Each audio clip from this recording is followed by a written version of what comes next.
नमस्कार, मी मयुरेश कोंडूर. कौल मराठी मनाचा मतपेटीमध्ये बंद झालेला आहे. 23 तारखेला तो सगळ्यांच्या बाहेर येईल जेव्हा ही पेटी उघडेल. पण त्या अगोदर काय होईल?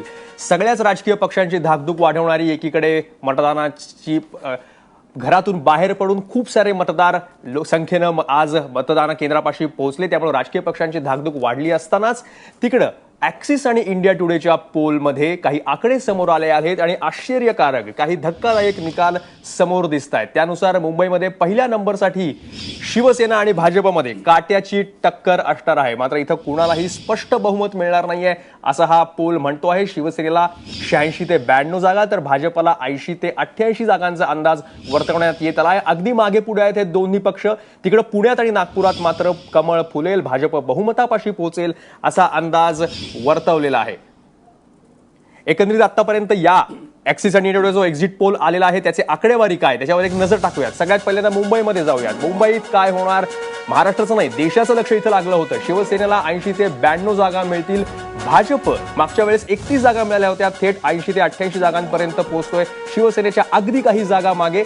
काँग्रेस 30 ते 40 जागांवर अडखळते आहे. मागे चाललाय हा पक्ष. मनसे 5 ते 7 जागांपर्यंतच पोहोचू शकलाय. राज ठाकरेंचा करिश्मा शेवटच्या सभांचा सुद्धा काही उपयोग करत नाहीये. तर राष्ट्रवादी 3 ते 6 जागांवरच या पक्षाची बोलवण करण्यात आलेली आहे. ठाण्यामध्ये जाऊयात शेजारी. ठाण्यात काय होणार? शिवसेनेची सत्ता कायम राखली जाते आहे. 62 ते 70 जागा शिवसेनेला मिळतील आणि ठाणे काबीज करेल सेना. राष्ट्रवादी क्रमांक 2चा पक्ष राहील. जितेंद्र आव्हाडांचं नेतृत्व या पक्षाला तिथं आहे. 29 ते 34 जागा राष्ट्रवादीला मिळतील. भाजप अपेक्षा बांधली होती पक्षांनी सुद्धा या शहरामध्ये यावेळेस बहुमत मिळवण्याची, पण 26 ते 33 जागांवरच हा थांबलेला आहे. ॲक्सिस आणि इंडिया टुडेचा पोल असं सांगतो आहे. तर काँग्रेस मात्र 2 ते 6 जागांवरच थांबेल. नारायण राणेंचं नेतृत्व ठाण्यामध्ये काँग्रेसला सावरत नाहीये. पुण्यात मात्र धक्कादायक निकाल हाती येतो आहे. लक्षात घ्या, भाजपचा एकही महापौर पुण्याच्या इतिहासात आजपर्यंत स्थानापन्न झालेला नाहीये. पण भाजपला ॲक्सिस आणि इंडिया टुडेचा पोल दाखवतो आहे 77 ते 85 जागा पूर्ण बहुमत. काँग्रेस आणि राष्ट्रवादी एकत्र निवडणूक लढवली होती या शहरामध्ये. 60 ते 60 जागांपर्यंत जाऊन थांबतील. याचाच अर्थ राष्ट्रवादीची सत्ता तिथून जाईल असं हा पोल म्हणतोय. शिवसेना 10 ते 13 जागांवरच थांबेल, म्हणजे गेल्या वेळेसपेक्षा 2 जागा कमीच.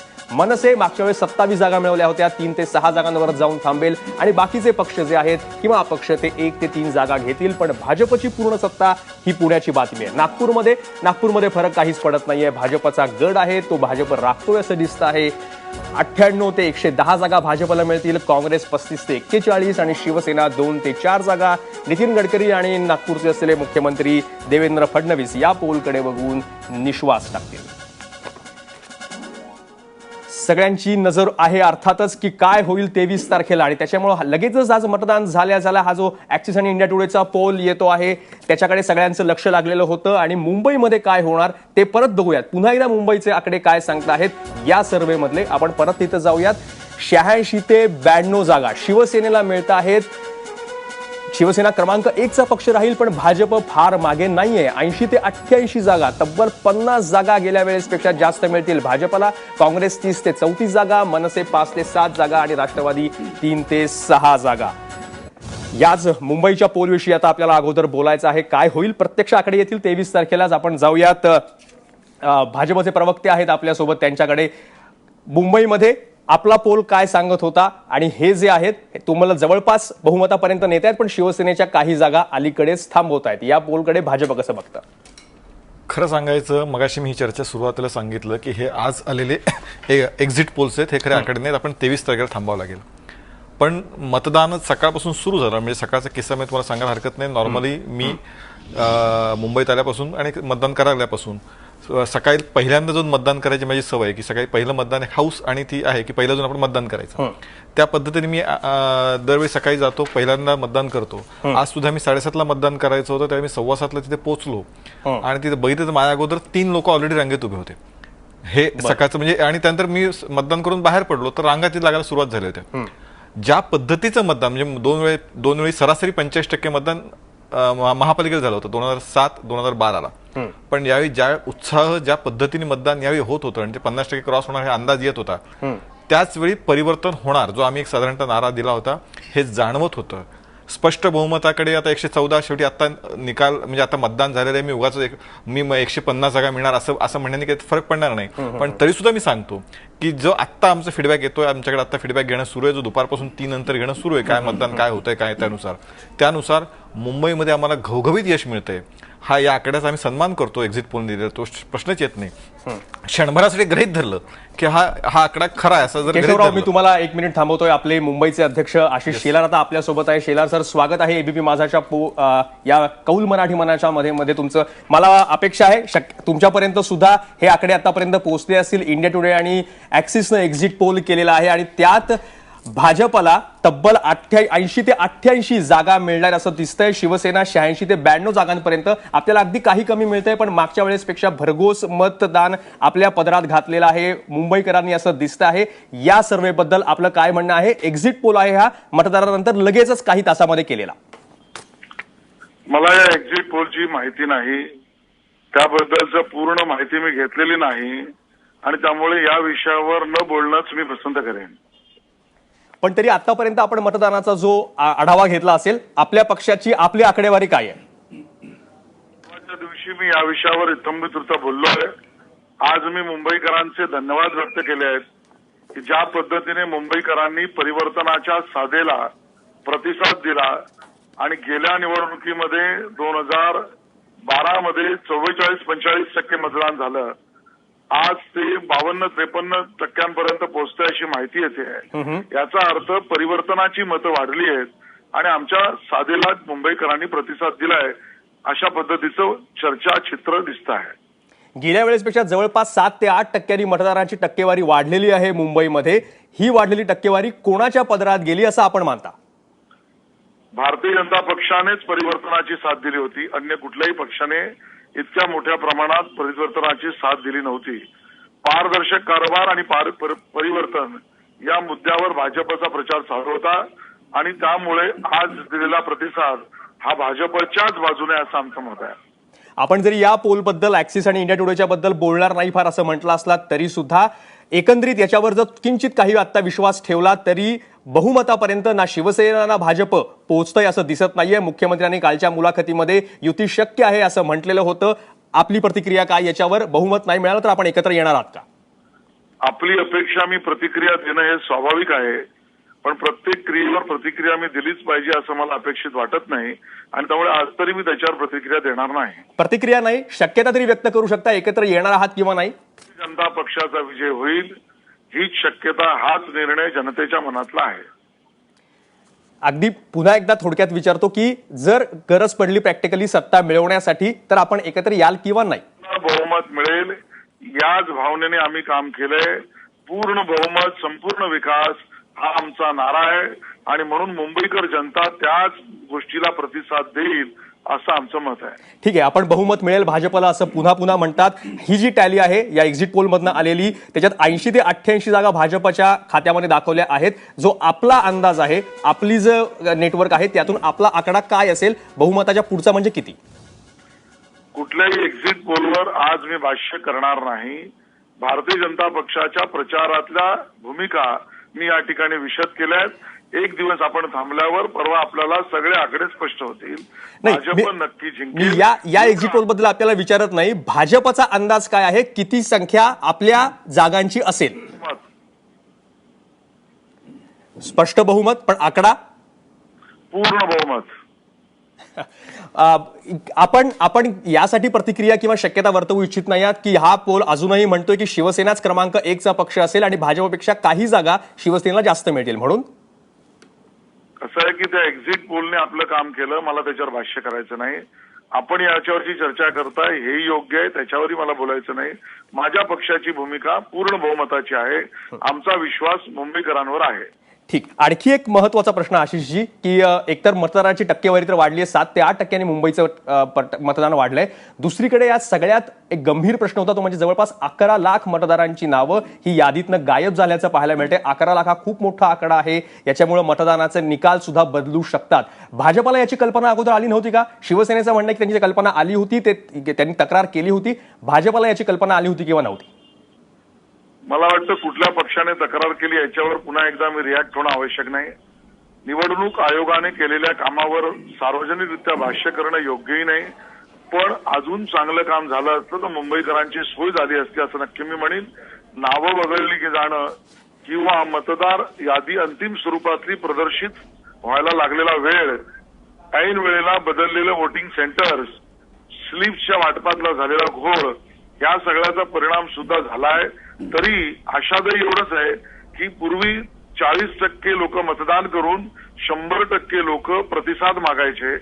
आज मात्र 50%पेक्षा जास्त मतदारांनी आपला जनप्रतिनिधी निवडलाय. ही गोष्ट चांगली आहे. आशिषजी, एक प्रश्न विचारायचा होता की परवा आपण 114 जागांवर ठाम होता. आजही तो आपला आकडा ठाम आहे का आणि स्पष्ट बहुमत मिळेल असं आपल्याला वाटतंय पूर्ण का? बहुमतात 114चा आकडा आलाच. नाही, तो त्याच आकड्यावर आजही तुम्ही ठाम आहात का या एक्झिट पोल नंतर? मी निवडणुकीच्या मतदानाच्या आधी ज्या पद्धतीचा प्रचार केला, त्या 76 सभा आमच्या कशा झाल्या, रोड शो किती झाले, आम्ही केलेले मुद्दे, याच्या आधारावर 2 गोष्टी सांगितल्या. 30 ते 31% मतदान भाजपच्या बाजूने पडेल आणि 114 जागा मिळतील. या भूमिका माझ्या आजही कायम आहेत. जे आज दिवसभरात मतदान झालं आशिषजी, आपल्याकडे पण आपले कार्यकर्त्यांनी पण रिपोर्ट दिलेले असतील. कोणकोणत्या भागामध्ये कशा कशा प्रकारचं मतदान झालं? विशेषतः उपनगरांमधून भाजप जास्त अपेक्षा करत होतं मतदानाची टक्केवारी आणि त्यांच्या पदरातली पडावी. आपल्या कार्यकर्त्यांनी आपल्याला काय रिपोर्ट दिलेत? पूर्ण मुंबईतच मतदान जास्त झालंय. शहर असो वा उपनगर, पश्चिम उपनगर असो वा पूर्व उपनगर, सर्व पद्धतीने मतदान जास्त झालेलं आहे. आणि विशेष रूपाने हायराईज, सोसायट्या, इमारत्या, इथून मतदार कसं बाहेर पडेल आणि तो पडणार नाही याच्यावर काहींनी मनाचे फुगे फुगवले होते, ते फुटतील एवढं नक्की. एकंदरीत जे मतदारांची संख्या वाढली आणि आपण म्हणताय की तो सगळ्या भाजपच्या ताब्यात, सगळ्या पारड्यामध्ये ते येईल, पण मूळ कारण काय होतं? देवेंद्र फडणवीस आणि उद्धव ठाकरे यांच्यामध्ये जे उघड उघड युद्ध झालं त्याच्यामुळे आपल्या बाजूला मतदार ओढले गेले, खेचले गेले, की जो शब्द मुख्यमंत्र्यांचा होता त्याच्याकडे आणि डेव्हलपमेंटच्या बाजूनं मतदार आपल्याकडे आले? ज्याला ज्याला मुंबईवर प्रेम आहे, मुंबईच्या विकासाच्या बाबतीत सजग आहे, ते सगळे अन्य कुठल्याही प्रचारापेक्षा मुंबई विषयातल्या प्रचाराला साथ देतील. हा आम्ही धोरणात्मक केलेला कॅम्पेनचा निर्णय होता. आणि त्याच पद्धतीने आज आपण पाहतो आहोत की भारतीय जनता पक्षाच्या प्रचारामध्ये माननीय मुख्यमंत्री असोत, मी असो, अन्य कोणी असो, आम्ही परिवर्तन आणि पारदर्शी कारभार याच मुद्द्यावर निवडणुकीचा प्रचार केला. आणि निवडणुकीत झालेल्या मतदानात स्पष्ट होतं की त्याच बाजूने लोकांनी प्रतिसाद दिलाय. पण म्हणजे हा भाजपच्या बाजूने म्हणायचा का शिवसेनेच्या विरोधातला म्हणायचा? जर या एक्झिट पोलवर जर आपण विश्वास ठेवला तर परत सांगतो की हा एक्झिट पोल हा भाजपचा नव्हे, ऍक्सिस इंडिया आणि इंडिया टुडेने केलेला हा पोल आहे आणि ही अंतिम आकडेवारी नव्हे. भाजपला पूर्ण बहुमत मिळावं, मिळेल याच भावनेने आम्ही प्रचार केला आहोत आणि आम्ही जिंकणार आहोत हे अतिशय दाव्याने मी सांगतो. अभय देशपांडे आपल्यासोबत आहेत. पुन्हा एकदा ते आपल्याला काही विचारू इच्छितात? नाही, या दोन्ही पक्षांच्या वेगळं लढल्यामुळे दोन्ही पक्षांचा फायदा होतोय का? कल्याण डोंबिवलीचा जो पॅटर्न होता तोही तुमचा इथे यशस्वी झालाय का आशिषजी? अभयजी, 2014 मध्ये 54% दरम्यान मुंबई शहरामध्ये विधानसभेच्या निवडणुकीत मतदान झालं. भाजपला 15 जागा मिळाल्या. आजही चित्र जे दिसतंय त्यामध्ये माहिती अशी आहे 52% झालंय. पण मी माहिती काढली तर 53-54% ते पोहोचेल अंतिम आकडेवारी प्रसिद्ध होईपर्यंत. याचाच अर्थ पुन्हा एकदा 54% मतदान मुंबई शहरात वेगळं लढून झाल्यावर काय चित्र आणि काय परिणाम येतील आपल्याला दिसतीलच. फायदा होतो वेगळे लढण्याचा? भाजपच्या बाजूने महाराष्ट्रातील जनता नगरपालिका, नगर परिषदा या निवडणुकीत राहिली, विधानसभेत राहिली. त्याच विकासाच्या भारतीय जनता पक्षाच्या देवेंद्रजींच्या चेहऱ्यामागे या महानगरपालिका आणि जिल्हा परिषदेतील महाराष्ट्रातील जनता उभी राहील. हे सरळ सरळ स्पष्ट आहे. ठीक, धन्यवाद आशिष शेलार, मुंबईचे भाजपचे अध्यक्ष. आपण दिलेल्या या प्रतिक्रियेबद्दल. अर्थात या एक्झिट पोलवर काही प्रतिक्रिया मी आता देणार नाही असं म्हटले. बहुमत मिळेल या त्यांच्या मुद्द्यावर ते ठाम आहेत. 23 तारखेला स्पष्ट काय ते समजेल. एक छोटासा ब्रेक घेतोय कौल मराठी मनाचा मध्ये, पण ब्रेक नंतर आपल्यासोबत असणार आहेत काँग्रेसचे मुंबई अध्यक्ष संजय निरुपम आणि त्यांना प्रश्न विचारायचा की जर हा एक्झिट पोलचे आकडे त्यांच्यापर्यंत पोहोचले असतील तर काँग्रेसची अवस्था इतकी वाईट का होते आहे. 23 तारखेला आपल्याला सगळ्यांना समजेल की 10 महानगरपालिकांमध्ये काय काय झालेलं आहे, कोणाची सत्ता येणार आहे. पण त्या अगोदर एक्झिट पोल्स येणं सुरुवात झालेली आहे. ऍक्सिस आणि इंडिया टुडे यांनी एक एक्झिट पोल लगेचच केला आज मतदान संपल्या काही तासांमध्ये आणि त्यातली आकडेवारी आपल्याला येते आहे.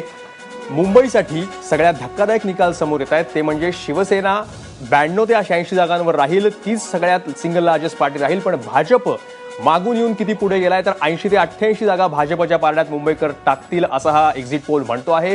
काँग्रेस 30 ते 34 जागाच त्यांच्या असतील. मनसेला खूप मोठा फटका बसतोय. 5 ते 7 नगरसेवक त्याचे येऊ शकतील आणि राष्ट्रवादीचे 3 ते 6 नगरसेवक मुंबई महापालिकेमध्ये दिसतील. परत एकदा सांगतो की हा एक्झिट पोल एबीपी माझाचा नव्हे तर हा ॲक्सिस आणि इंडिया टुडे यांनी केलेला एक्झिट पोल आहे काही तासानंतर मतदान झाल्याच्या. आता आपल्यासोबत आहेत काँग्रेसचे मुंबई अध्यक्ष संजय निरुपम सर, स्वागत आहे तुमचं एबीपी माझामध्ये. तुमच्याही कानावर हे आकडे आले असतील. हा एक्झिट पोल आहे ॲक्सिस आणि इंडिया टुडेनं केलेला. काँग्रेसची खूप वाताहत दाखवते आहे आणि भाजपच्या पारड्यात जवळपास काँग्रेसची सगळी मतं गेलीत की काय असं या आकड्यांकडे बघून असं वाटावं. इतकी काँग्रेसची वाताहत का दिसते आहे या आकड्यांमध्ये, जरी हा एक्झिट पोल असला तरी सुद्धा? मला काही माहित नाही तुमच्या एक्झिट पोलच्या निकालाबद्दल. मला इकडे तुम्ही बोलवलं की जो 30% मतदाराचं नाव जो मतदार यादीत नाही आहे याबद्दल बोलायचं आहे आणि इकडे आल्यानंतर तुम्ही मला सांगता की एक्झिट पोलचा असा निकाल आहे. काय हरकत नाही. एक्झिट पोल येतात, कधी ते एक सही ठरतात, कधी ते खोटा ठरवतात. तो 1-2 दिवसात एक लोकांना कळेल की काय एक्झॅक्टली काय झालेलं आहे. हा मी एक गोष्ट सांगू शकतो की काँग्रेसचा एक जो रिझल्ट असेल तो एक चांगला रिझल्ट असेल. मी माझ्या परीने खूप चांगला रीतीने मी काम केलं आणि खूप मेहनत केलं. काही नेते मंडळी होते त्यांनी उघडपणे पक्षाच्या विरोधात काम केलं, पक्षाच्या विरोधात बोलले.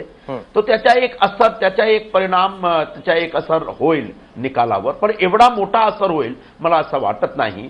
पण काँग्रेसचा एक चांगला निकाल येईल, काँग्रेसचे चांगले नगरसेवक, चांगली संख्या आमची येईल असा माझा विश्वास अजूनपर्यंत आहे. पण तुम्ही असं म्हणताय की काँग्रेसला एवढा वाईट निकाल येणार नाही. याच्यामध्ये 30 ते 34 जागा होत्यात. मागच्या वेळेस तुमचे 51 नगरसेवक होतील. तुम्ही जो उल्लेख केला की नेत्यांमधली भांडणं होती, सुंदोपसुंदी समोर आली, याचाच फटका काँग्रेसला बसतोय?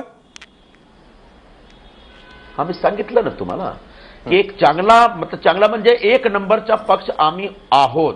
एक नंबरच्या पक्षासाठी आम्ही काम करत होतो.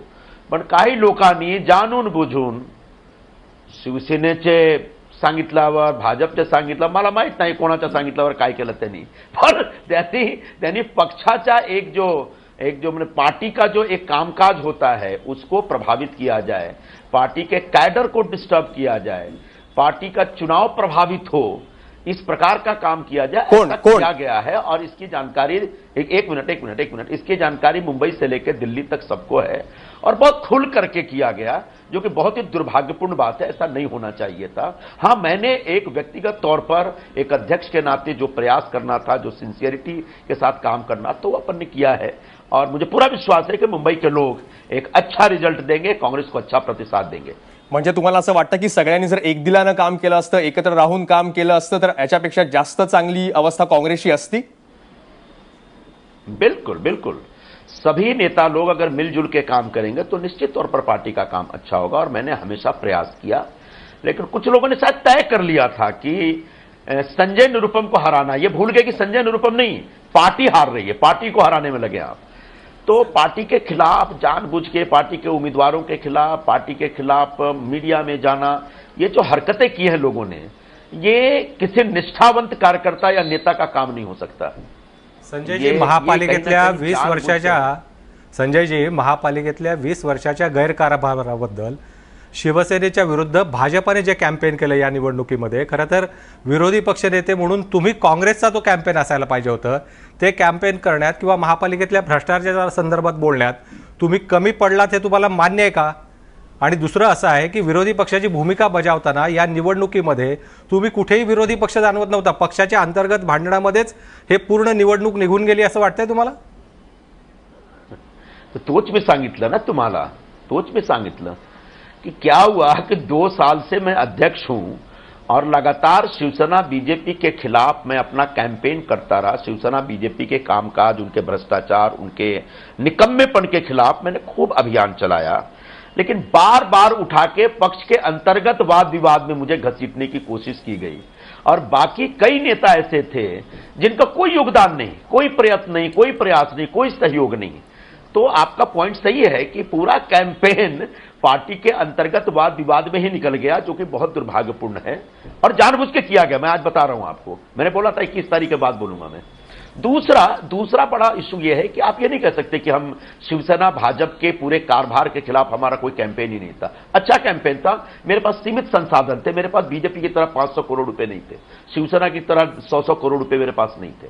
मेरे पास एक बहुत लिमिटेड संसाधन था और जो लोग मुझे मदद करने वाले थे उनमें से बहुत लोग पीछे हट गए, शायद वो नोटबंदी की वजह से उनको एक बहाना मिला। फिर भी सीमित संसाधनों में जितना कर सकता था किया, और बहुत हद तक मैं कह सकता हूं कि अकेले करता रहा मैं, और जिन लोगों को सहयोग देना चाहिए था, साथ आना चाहिए था, उन्होंने जानबूझ करके अपने आप को किनारे रखा। ऐसा लगा जैसे ये कोई संजय निरुपम अकेले लड़ाई लड़ रहे हैं, कांग्रेस पार्टी की लड़ाई नहीं है। ये दुर्भाग्यपूर्ण बात है, लेकिन अभी भी एग्जिट पोल का जो आपका रिजल्ट है उससे मैं सहमत नहीं हूं। 23 तारीख को निश्चित तौर पर इससे बेहतर रिजल्ट होंगे। हां, और बेहतर रिजल्ट की मेरी अपेक्षा थी, जो अपेक्षा शायद पूरी होती नहीं दिख रही है। संजय निरुपम, तुम्ही जसं म्हणालात की तुम्ही एकटेच लढतायत असं चित्र तयार झालं होतं, तुम्ही काँग्रेसला रस्त्यावर सुद्धा आंदोलनासाठी आणलं, नोटाबंदी विरुद्ध आंदोलन केलं, तुम्हाला हाऊस अरेस्ट सुद्धा काही काळ तिथे झालेली होती, तुम्ही एकटे लढत होता असं चित्र तयार झालं आणि बाकीच्या आपल्याच पक्षातल्या नेत्यांनी आपले पाय ओढून मागे आणले, अशी परिस्थिती तयार झाली। मग मी जो बोललो तोच तुम्ही रिपीट करता। पण मग आता काय मेजर्स काय करणार? म्हणजे 2019च्या दृष्टीने काँग्रेस पक्ष आज म्हणजे तुमची विरोधी पक्षाची स्पेस होती मुंबई महापालिकेतली, ती पण आज भाजपने घेतलेली आहे, तर आता मुंबईमध्ये काँग्रेसचं स्थान काय? असं आहे की भाजप आणि शिवसेनामध्ये सर्वप्रथम ते दोघा पक्षांनी आता ठरवायला पाहिजे की कोण सत्तेत आहे आणि कोण विरोधी पक्षात आहे। दोघे पक्ष बरोबर दिल्लीमध्ये सत्तेत आहेत, दोघे पक्ष बरोबर महाराष्ट्रात सत्तेत आहेत, आणि आता दोघे पक्ष महानगरपालिकामध्ये सत्तेत होते आणि फक्त निवडणुकीच्या प्रचारामध्ये दोघे एकमेकाच्या विरोधात होते। आता पुन्हा दोघे बरोबर तुमचं होत आहे, दोघांनाही फायदा झाला ना, नुकसान पण भाजपला जास्त फायदा ना होईल। तुम्ही जो तुमचा जो एक्झिट पोल आहे ना की 80 सीट 80 पेक्षा जास्त, मला असं वाटत नाही। आणि शिवसेनेला पण एक 80-85 सीट असेल, जास्ती 85 पेक्षा जास्ती सीट नाही। आणि भाजपला मला असं पटत नाही की भाजपला एवढा मोठा फायदा होईल, कारण आज जो पोलिंग झालेला आहे तो पोलिंगमध्ये पण भाजपचे मतदार फार कमी निघालेत बाहेर। करेक्टिव्ह मेजर्स काय घेणार आहे काँग्रेस आता? या संदर्भातला अहवाल तुम्ही श्रेष्ठींकडे दिलाय का? आता या निवडणुकीत काय झालं याचा अहवाल देणार आहात का? याचे करेक्टिव्ह मेजर्स काय आहेत? नाही, दर दिवसची रिपोर्ट आम्ही पाठवलेला आहे तिकडे एआयसीसीला, आणि एआयसीसी जो नेते मंडळी आहे त्यांना सगळे माहित आहे, त्यांना ठरवायचं आहे। मला काढायला है तो मुझे निकालना है पार्टी से, मुझे निकाल दे, मुझे पद से हटाना, मुझे हटा दे, जो पार्टी विरोधी काम करते उसको हटाना, उसको हटा दे। लेकिन पार्टी को एक सीरियस डिसीजन लेना पड़ेगा, वरना कांग्रेस पार्टी को आने वाले दिनों में बहुत नुकसान होगा। पण हे सगळं अगदी उघड सुरू होतं। गुरुदास कामत हे तर उघड तुमचे विरोधक आहेत, सगळ्यांनाच माहिती आहे, पण बाकीच्या नेत्यांनी काहीच केलं नाही। नारायण राणे इथं होते, प्रदेशाध्यक्ष अशोक चव्हाण होते, पृथ्वीराज चव्हाण यांनी काहीच याच्यामध्ये लक्ष दिलं नाही। तुम्ही एकटेच लढत राहिलात। नाही, अशोक चव्हाण साहेब आले होते आमच्या बरोबर एक जाहीर सभामध्ये ते होते, ते संपूर्ण महाराष्ट्रात ते फिरत आहेत, तो त्यामुळे त्यांना एवढा वेळ नव्हता मुंबईसाठी। पृथ्वीराज चव्हाण साहेब पण एक प्रेस कॉन्फरन्समध्ये आले होते, आणि राणे साहेब पर खूप मीटिंगमध्ये ते गेले होते। असं चित्र आहे। तुम्ही ठीक आहे, चला।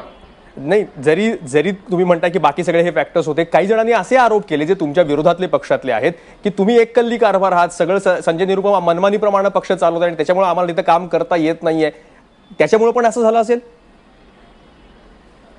ऐसा है, अगर संजय निरुपम मनमानी कर रहा है तो बिल्कुल संजय निरुपम के साथ अक्रॉस द टेबल बैठ के चर्चा करिए, और संजय निरुपम नहीं मान रहा है तो दिल्ली में बड़े नेता बैठे हैं उनसे बोलिए, और अगर दिल्ली में बड़े नेता नहीं सुन रहे उसके बाद कोई पर्याय तीसरा ढूंढिए। लेकिन संजय निरुपम के खिलाफ रोज रोज अखबार में खुलेआम बयान देना और ट्विटर पे ट्वीट करना, ये सरासर एंटी पार्टी एक्टिविटी है, और party must take cognizance of all this act. That is what I mean to say. काही अशा प्रकारच्याही बातम्या आल्या की तुमचं सेनेबरोबर सेटिंग आहे, काही जागा तुम्ही सेनेला सोडलेल्या आहेत, काँग्रेसच्या जिथे बलस्थानं आहेत तिथं, त्याच्यामुळे पण नुकसान झालं काँग्रेसचं असं आपल्याला वाटतं? ये बीजेपी वाले झूठ बोलते हैं और उनका झूठ अगर आपको रिपीट करना है तो आप भी झूठ बोल रहे हो। ये बीजेपी झूठे लोग, बेईमान लोग हैं। ये इनका चुनाव के टाइम पे इस तरह का खोटा प्रचार चलता रहता है। सेना के लोगों से मेरा कोई लेना देना नहीं है, बल्कि सेना को जितना गाली मैं देता हूं कांग्रेस के पुराने निष्ठावंत लोग भी नहीं बोलते हैं। जो लोग मेरे खिलाफ कांग्रेस में बोलते हैं, जरा उनसे पूछिए सेना के खिलाफ एक भी स्टेटमेंट दिया क्या पिछले 2-3 साल में? सेना के खिलाफ एक भी मूवमेंट चलाया क्या, एजुटेशन चलाया क्या? क्यों सेना के बारे में चुप रहते हैं बाकी सारे नेता? अकेले संजय निरुपम ही लड़ता है, अकेले संजय निरुपम शिवसेना पर अटैक करता है, और उसके बाद ये बेशरम लोग मुझ पे आरोप लगाते हैं कि मैंने सेना से कोई साठगांठ किया। उल्टे सेना पे सबसे ज्यादा अटैक सेना के जो मजबूत उम्मीदवार थे उनके खिलाफ कमजोर उम्मीदवार दिया जा रहा था, यही नेता लोग दे रहे थे। मैंने काट करके मजबूत उम्मीदवार डाले हैं ताकि सेना को रोका जा सके। तो जो बीजेपी का खोटा प्रचार, और हमारे पार्टी में कुछ लोग जो इस तरह के खोटा प्रचार करते रहते हैं, उस खोटे प्रचार में आप लोग ना आए, आप लोग खोटा ना बोला करें। पण मग ठीक है, मैं जरा थक गया हूं, दिन भर घुमा हूं। काँग्रेस मधल्याच काही लोकांचं सेटिंग होतं शिवसेनेबरोबर. जाऊ दे आता, मी थकलो आता, दुसऱ्या दिवशी बोलणार आता खूप. एक अगदी शेवटचं, पण हे जे धन्यवाद. म्हणजे ज्याच्याबद्दल तुम्ही अगदी सात्विक संताप तुम्हाला येतो आहे, पण तुमची प्रतिमा डागाळण्यासाठी, डॅमेज करण्यासाठी कोणीतरी अशा प्रकारचं काम केलं असं वाटतंय तुम्हाला?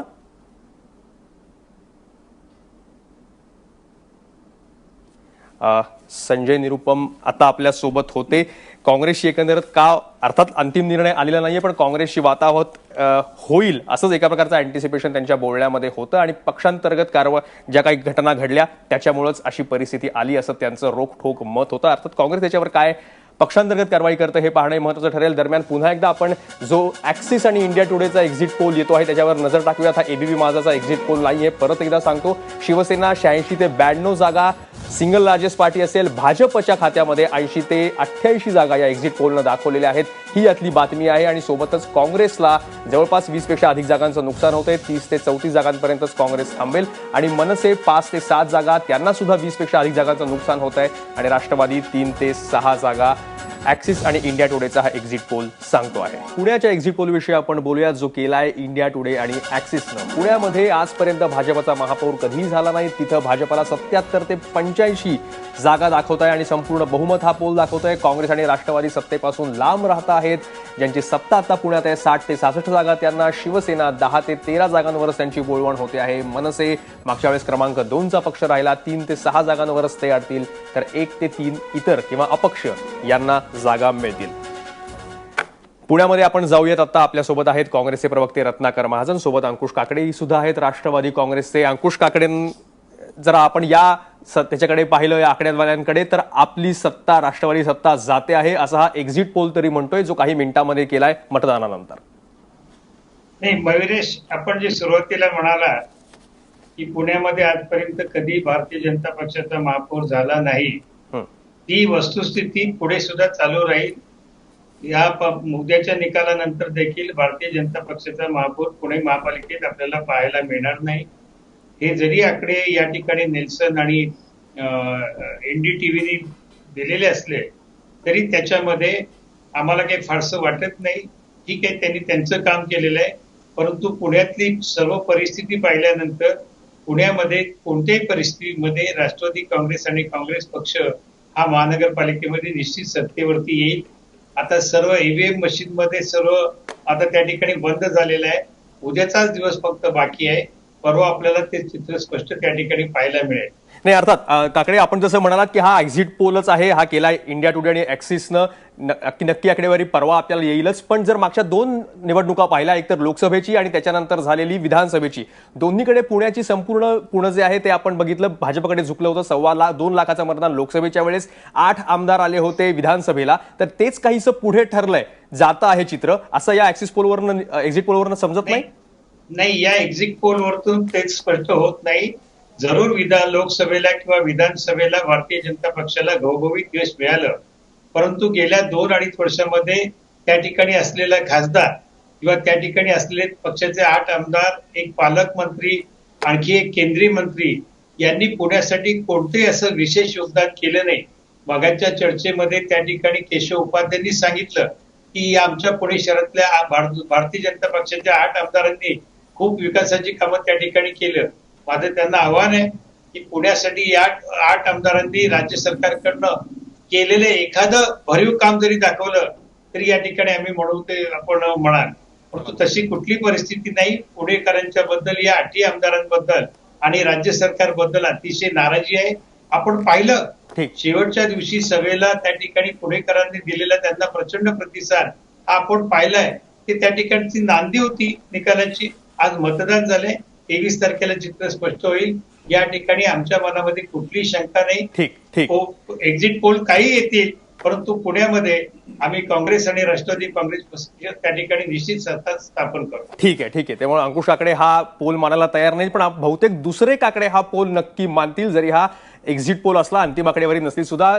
संजय काकडे आपल्या सोबत आहेत, भाजपचे आमदार आहेत पुण्यातून राज्यसभेवर, राज्यसभेचे खासदार भाजपचे. काकडे साहेब, स्वागत आहे आपलं एबीपी माझामध्ये. हा एक्झिट पोल असं सांगतो आहे की 77 ते 85 जागा मिळून भाजप क्रमांक 1चा पक्ष बनेल, सत्ता स्थापन करेल. काय असा रिझल्ट लागेल भाजपाच्या बाजूनं? मुख्यमंत्र्यांनी आपल्यावर दाखवलेला विश्वास म्हणायचा की पालकमंत्री म्हणून गिरीश बापटांनी केलेलं काम? कशाची पावती आहे ही? मी सर्वप्रथम आपल्याला सांगतो की हा एक्झिट पोल जो आहे, हॅलो, बोला काकडे साहेब.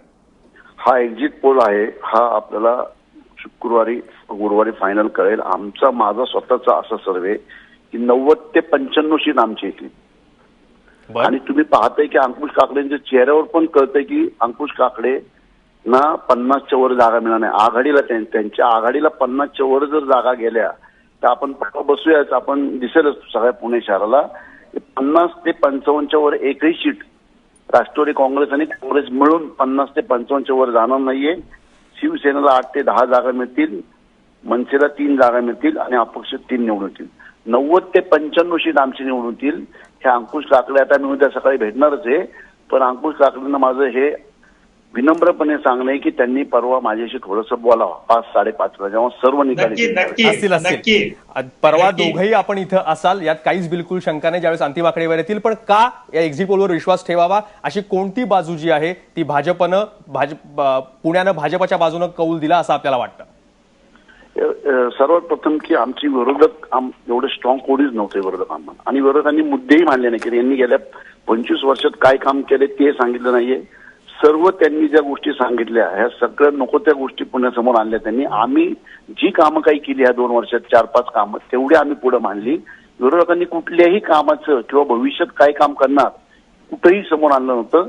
आणि माननीय मुख्यमंत्र्यांचे महाराष्ट्रातले दौरे आणि 2 वर्षाचा स्पष्ट म्हणजे इतका स्वच्छ कारभार हा सगळ्या लोकांना आवडलेला आहे.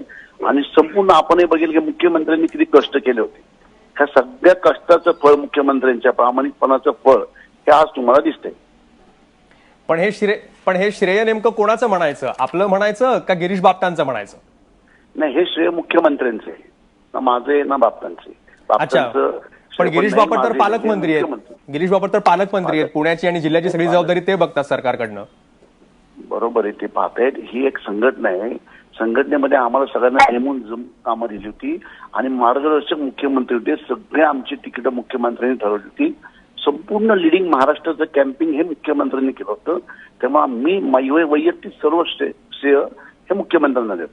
अर्थात, पण तुम्ही पण केलेलं काम, बापटांनी मंत्री म्हणून केलेलं काम, या दोघांचाही परिणाम आहे असं म्हणता येईल की आपल्याला?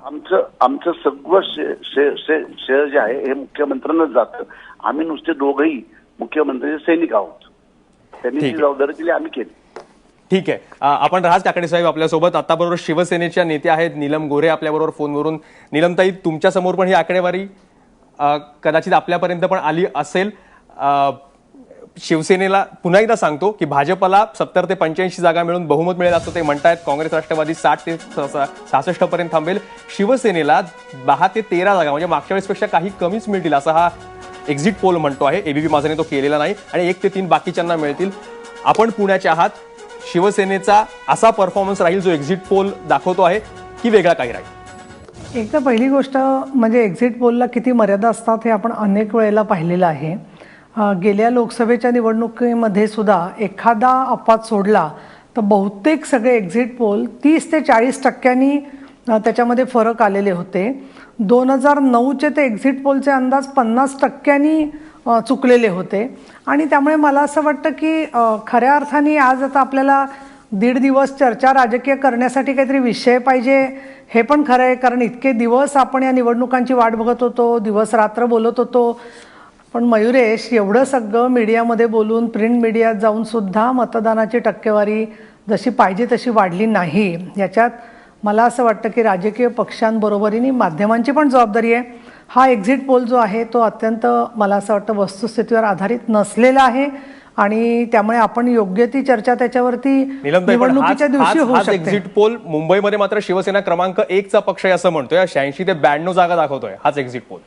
मुळामध्ये आमचं म्हणणं असं आहे की आम्ही मुंबईमध्ये अजूनही आमची जास्त संख्या आम्हाला अपेक्षित आहे. ठाण्याच्या मधला तो थोडाफार बरोबर म्हणता येईल असा, पण शेवटी असं आहे की त्यांना पण स्वतःची विश्वास तुम्हाला स्पष्ट बहुमत दाखवतोय तो पुण्याचाही मानावं लागेल. ज्या सर्वेक्षण करणाऱ्या एजन्सीज असतात त्यांना पण स्वतःची एक विश्वासार्हता टिकवायची असते. दुसरं असं की एवढ्या लक्षावधी मतदारांच्या पैकी किती लोकांच्याशी बोलून हा एक्झिट पोल घेतले जातात याबद्दल तुम्हाला कल्पना आहे. 2% सुद्धा सॅम्पल घेऊ शकत नाहीत. आणि तिसरा आपला जो मतदार आहे त्या मतदाराची पूर्ण समजूत आहे एक अशी की जे काही मनात असेल तर ते पूर्ण सांगायचं नाही कुणालाही. मतदान हे गुप्त असतं. पण तरी मला असं वाटतं की मयुरेश, हा सर्वे बरोबर आहे की नाही ह्या चर्चेच्या वरती करायला या सर्वेची कार्यपद्धती काय किंवा या सर्वेक्षणाच्या मध्ये त्यांनी कशा प्रकारच्या मतदारांशी भेटलेत ह्या सगळ्याबद्दल प्रश्नचिन्ह उपस्थित न करता सुद्धा मी असं म्हणेन की सर्वेक्षणं जी आहेत ती सर्वेक्षण एक फक्त अकॅडमिक चर्चा म्हणून पाहायची असतात. राजकारणामधला खरा सर्वे जो असतो तो जनतेमधून काय अंतिम निर्णय येतो तो असतो. दुसरं म्हणजे मी विनोदानी बोलते त्याच्यामध्ये थोडंसं म्हणजे भावना कोणाच्या दुखावल्या तर माझा नाईलाज आहे. हे बा आपल्याला पटो किंवा न पटो, दैनिक लोकसत्तेने पण स्पष्ट केलं होतं अनेक वेगवेगळ्या प्रकारची पॅकेजेस अनेक लोकांनी केलेली होती. त्याच्यात अगदी मोठ्या वृत्तपत्रांनी अमुक एका पक्षाला पुण्यामध्ये बहुमत मिळणार हे 2 महिने आधीच जाहीर केलेलं होतं त्याच्यामध्ये. नंतर त्यांनी त्यांचं सर्वेक्षण बदललं. दुसरं असं की खरं सांगायचं तर प्रचाराची वेळ संपल्यानंतर जाहीर आरोप प्रत्यारोप किंवा चर्चा करता येत नाही, पण मोठ्या प्रमाणामध्ये मुलाखतींचा उपयोग केला. बहुतेक मुलाखती या माननीय मुख्यमंत्र्यांच्या दाखवण्यात आल्या. तुम्हाला सर्वांना कल्पना आहे, मला 1 मिनिटं बोलू दिलंच पूर्ण, कारण शेवटी काय होतं काही वेगळं बोलायला लागलं की आता झालं ब्रेक. हो, पण कारण आपल्याला पुण्याविषयी बोलायचं आहे. नाही, पुण्याविषयीच मी सांगते. मला त्याच्यात असं वाटतं की ज्या प्रकारचे प्रचाराची आणि प्रसिद्धीची जबाबदारी वेगवेगळ्या लोकांवर टाकलेली असते त्या पॅकेजेसचा सुद्धा भाग शेवटपर्यंतच्या या चर्चांमध्ये असू शकतो हे आतापर्यंत दिसलेलं आहे. आणि त्यामुळे उद्या संध्याकाळी 5 किंवा परवा सकाळी 10 पर्यंतची सुद्धा पॅकेजेस कशावरून नाहीयेत. आपण पुन्हा एकदा पुण्याच्या मुद्द्यावर येऊयात. जे जर काही गैर घडलं असेल त्याबद्दल कोणी समर्थन करणार नाही, पण हा एक्झिट पोल हा मतदानानंतर करण्यात आला हे सगळ्यात पहिला महत्वाचा आणि हा एबीपी माझानी केलेला नाहीये. पुन्हा आपण एकदा शिवसेनेच्या मुद्द्यावर येऊयात. पुण्यातल्या परफॉर्मन्स विषयी काय नेमकं होईल पुण्यामध्ये असं आपल्याला वाटतं? गेल्या वेळेच्या तुलनेत 15 जागा आपल्याला होत्या, आपल्या वाढतील? किती वाढतील? का उद्धव ठाकरे पूर्ण मुंबईच्या प्रचारामध्ये व्यस्त राहिले, मुंबईवर त्यांचं लक्ष राहिलं, पुण्याला फारसा वेळ देऊ शकले नाहीत, याचा फटका शिवसेनेला बसेल? नाही, एक असं आहे की पहिली गोष्ट म्हणजे प्रत्येक निवडणुकीचा राजकीय संदर्भ हा वेगवेगळा असतो. 2012च्या निवडणुकीमध्ये जी परिस्थिती होती त्याच्यापेक्षा आज 2017मध्ये परिस्थिती निश्चितपणाने बदललेली आहे. माननीय उद्धव साहेबांचं लक्ष आहे किंवा नाही याच्या बरोबरीने स्थानिक पातळीवरती असणारे उमेदवार, त्या उमेदवारांची झालेली निवड, या सगळ्या पार्श्वभूमीवरती मला 100% असं वाटतं की गेल्या निवडणुकीच्या पेक्षा आता संख्या चांगली वाढलेली दिसेल. मी आकड्यांमध्ये एवढ्यासाठी जात नाहीये की असे आकडे सांगून त्याची शास्त्रशुद्ध पद्धतीने फक्त अंदाज काढणं हे योग्य आहे, प्रत्येक मतदारसंघाने आहे, पण तसं काही मी करू शकलेली नाही आहे. आणि त्याच्यामुळे चांगला परफॉर्मन्स असेल आमचा मुंबई, पुणे, नाशिक, उल्हासनगर आणि सर्व जिल्हा परिषदांमध्ये एक सांगते. दुसरं असं आहे की 100 ठिकाणी कुठल्या एका नेत्याने सभा घेतल्या आणि दुसऱ्या व्यक्तींनी तिथल्या कार्यकर्त्यांशी बोलून योग्य ते मार्गदर्शन केलं, योग्य ते प्रश्न कसे मांडायचे हे सांगितलं आणि त्यानुसार जर का रणनीती आखली असेल तर देअर कॅन बी वेगवेगळ्या पद्धतीच्या स्ट्रॅटेजीज असू शकतात. आणि तशी आमची स्ट्रॅटेजी जी आहे, माननीय बाळासाहेब सुद्धा प्रत्येक जिल्ह्यामध्ये एखादी सभा घेत होते. त्यामुळे जे लोक वयाने लहान आहेत, ज्यांना माहीत नाहीये, त्यांना 100 सभा का 50 सभा हा विषय नाहीये. मुद्दा असा आहे की कशा प्रकारे मतदारांच्या पर्यंत पोहोचण्याचा प्रयत्न झाला आणि पुण्यामध्ये आमचा चांगल्या पद्धतीचं संख्या राहील आणि आकडे जे आहेत ते मी मुंबईचे सुद्धा आकडे आता काही बोलत नाहीये, कारण नीलमताई आमची फक्त- अधिकृत भूमिका नाहीये. तर मयुरेश 100 वेळा जरी तू विचारलंस, कस्टडीतल्या आरोपीला विचारतात तसं, किंवा अन्य वाहिन्यांनी जोपर्यंत माननीय उद्धव साहेबांनी आम्हाला या संदर्भात काही सांगण्याचे संकेत दिलेले नाहीयेत तोपर्यंत मी कुठलीच संख्या सांगणार नाही. संख्येबद्दल नाही विचारत नीलमताई. प्रश्न असा आहे की पुण्याच्या राजकारणाची तुम्हाला पूर्ण माहिती आहे, तुम्ही जवळून बघितलेलं आहे. तर आत्ताचे आकडे जे एक्झिट पोलमध्ये येत आहेत आणि भाजपाला जे यश दाखवतं, विशेषतः मनसेचा जो मतदार आहे तो साधारणतः सर्व भाजपकडे गेला असं साधारणतः या ह्याच्यातून चित्र निर्माण होत आहे. तर पुण्याचा राजकीय अभ्यासक म्हणून विचारतोय तुम्हाला, शिवसेनेच्या प्रवक्त्या म्हणून नाही, तर तुम्हाला हे भाजपाला दिलेला जो कौल आहे हा तुम्हाला पटतोय? हे मुळामध्ये माझं साधं म्हणणं असं आहे की ते भाजपला दिला असता का एनसीपीला दिला असता का अजून शिवसेनेला दिला असता, तर मुळामध्ये एक्झिट पोलच्या संदर्भात तुम्ही माझ्या गेल्या वेळेच्या सुद्धा चर्चा काढून बघा वाटलं तर, फुटेज जे काही आहे ते. आमच्या जागा कंटिन्युअस नेल्सन सुद्धा 11 दाखवत होतो, 12 दाखवत होतो लोकसभेच्या, आणि आम्ही तेव्हाही सांगत होतो ठामपणाने की आमच्या जागा वाढलेल्या दिसतील. आणि त्यामुळे मला असं वाटतं की एक अभ्यासक म्हणून आता तुम्ही मला विचारताय, तर मला दुसरं असं वाटतं की यामध्ये भारतीय जनता पक्ष, राष्ट्रवादी काँग्रेस आणि शिवसेना हे सगळं मिळून त्या ठिकाणचं 4 प्रभाग झाल्यावरचं जे काही समीकरण आहे ते समीकरणामध्ये बरेचसे वेगवेगळ्या भूमिका, वेगवेगळ्या पद्धती, प्रकार घडलेले आहेत त्यामध्ये जे आहेत ते. आणि त्यामुळे त्याच्यावरती एक्झिट पोलच्या आधाराने चर्चा आहे म्हटल्यावरती त्याचपुरतं बोलत राहणं, हे मला तर असं वाटतं की आपण चुकीच्या गृहीतकावर आधारित धरून सगळ्यांचा वेळ वाया घालवतोय. पण मग तरी पुण्याबद्दल काय होईल? एक्झिट पोल विषयी आपण थोडा बाजूला ठेवले हे आकडे, तरी सुद्धा राजकीय विश्लेषक म्हणून पुन्हा एकदा पुण्यात काय होईल असं आपलं चित्र आहे? पुण्यामध्ये एक निश्चित मला वाटतं की राष्ट्रवादी काँग्रेसच्या जागा कमी झालेल्या दिसतील, याच्यात काही शंकाच नाहीये. कारण एकूण लोकांच्या मध्ये सुद्धा पुणेकरांच्या मध्ये वाहतूक प्रश्न किंवा अन्य गोष्टींवरती नाराजी निश्चितपणाने दिसते आहे. त्याचबरोबर एकूण जी विरोधी पक्षाची स्पेस असते ती आपल्याला दिसते की ती सुद्धा त्यांची तिथे ते घेऊ शकत नाही, कारण ते सत्तेमध्ये होते. भारतीय जनता पक्षाचा विचार करायला लागलं तर आज त्यांचे 8 आमदार, त्याचबरोबर 3 खासदार, आणखीन 3 मंत्री, अशा पद्धतीचे लोक त्या ठिकाणी त्यांना प्रतिनिधित्व मिळालेलं आहे. आणि त्या पार्श्वभूमीवरती त्यांच्या जागा काही प्रमाणात वाढलेल्या असणं हे काय त्याच्यामध्ये काही म्हणजे फार मोठा वादविवाद किंवा मी उगाच काहीतरी बोलायचं म्हणून बोलणार नाही. मनसेच्या संदर्भामध्ये मनसेची जी जागा होती ते गेल्या निवडणुकीमध्ये तर असं झालं होतं, असं मी म्हणेन ठामपणाने, की मनसेला काही प्रमाणात भाजपनी चालवलं होतं. जिथे शिवसेना होती त्या ठिकाणी मनसेला भाजपच्या वोटरनी व्होट केलं होतं. हे मी स्वतः संपर्क प्रमुख असल्याने अनेक मतदारसंघांच्या मध्ये चित्र पाहिलेलं होतं. आजच्या घडीला जे आहे त्यात मनसेची काही ताकद कमी झालेली असेल, काही लोक दुसरीकडे गेलेले आहेत, आणि याच्या पलीकडे इतरांचं काय होणार आहे, काँग्रेसचं नक्की काय होणार आहे किंवा बंडखोरांचं काय होणार आहे, आणि शिवसेनेची संख्या वाढलेली दिसेल हे मी सांगते आहे. मी आकडा सांगत नाही एवढ्यासाठी म्हणते, पण समीकरण जे आहे पुण्याचं आणि पिंपरी चिंचवडचं ते समीकरण बदललेलं दिसेल, याच्यात काही मला मनात शंका नाहीये. शिवसेनेची भूमिका निर्णायक असेल पुण्याचा महापौर ठरवण्यात उद्या? कशा प्रकारची संख्या येते याच्यावरती अवलंबून आहेत ना ह्या ज्या गोष्टी आहेत त्या. कारण पुणे पॅटर्न जो आहे, भाजप आणि राष्ट्रवादी आणि नंतरच्या स्टेजला शिवसेनाही त्याच्यात सहभागी होती. आम्हाला तर त्याच्यातून आम्ही कधीच बाहेर पडलेलो आहे आणि त्यामुळे असे पॅटर्न वगैरे करण्यामध्ये आम्हाला काही तसा रस नाहीये. परंतु स्थानिक पातळीवरती कशा प्रकारच्या ठीक, स्थानिक पातळीवर काय होऊ शकेल आणि पुन्हा एकदा पुणे पॅटर्न सारखं ते चित्र पाहायला मिळेल किंवा नाही पुण्यात 23 तारखेला समजू शकेल.